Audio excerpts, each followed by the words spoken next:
Hi, I'm Anne, and I'd love to talk to you today about geocaching. So I don't know about you, but arr, matey, look at that treasure, right? Ever since I was a little kid, and I do have a little boy that grew up totally having a sword in his hand, having adventures, having loads of fun.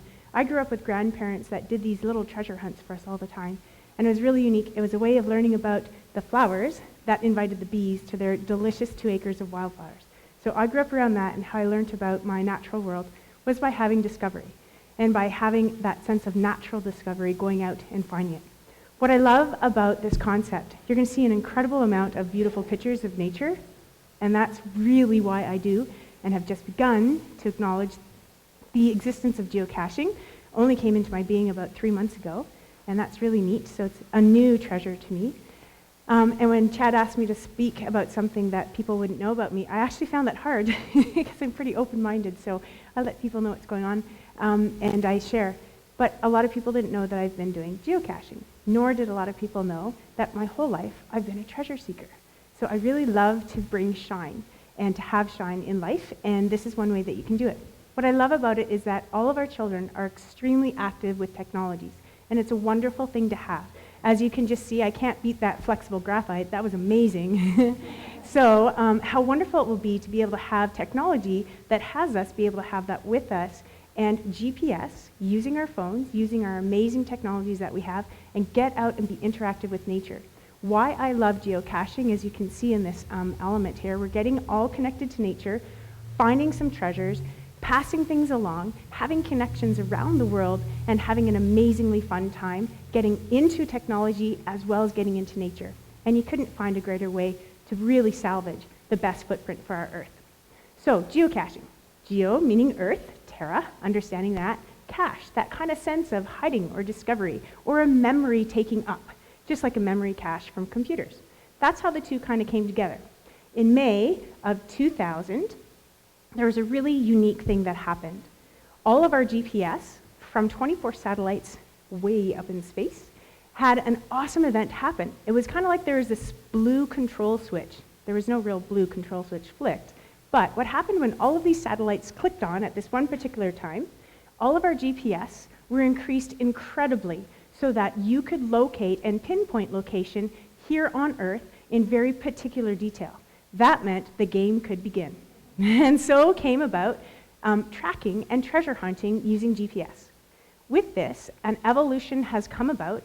So from 2000 to 2015, we've increased our sense of wonder, we've increased our sense of connection, we've increased our sense of exploration in nature. And geocaching has really taken on. What you do with geocaching is really simple. You adventure, you share, and you give back. There's lots of things that I really like. The one that I really like about geocaching is to cache in and trash out. So that's the absolute old adage of leaving nothing greater than your own footprint when you go. Geocaching does have some pretty basic rules. You don't want to take things that are going to be harmful and place them there. If you put something in place of a treasure, it should be of the same value or a higher value as well. And kind of leaving food is not a good thing because it might attract bears. Geocaching can have caches that are very, very large. They can be bigger than me, and they can be smaller than even a USB disk. And so it's really neat. You have to really have a keen open eye. You actually have to disconnect from your GPS and take a really good search around. And that's the fun part, that you get to think outside the box as you're looking for the box that's holding the treasure, which is loads of fun. So geocaching is happening all around the world. Right here in Barrie, we have over 75 active caches for you to find. They're really fun. I found quite a few of them.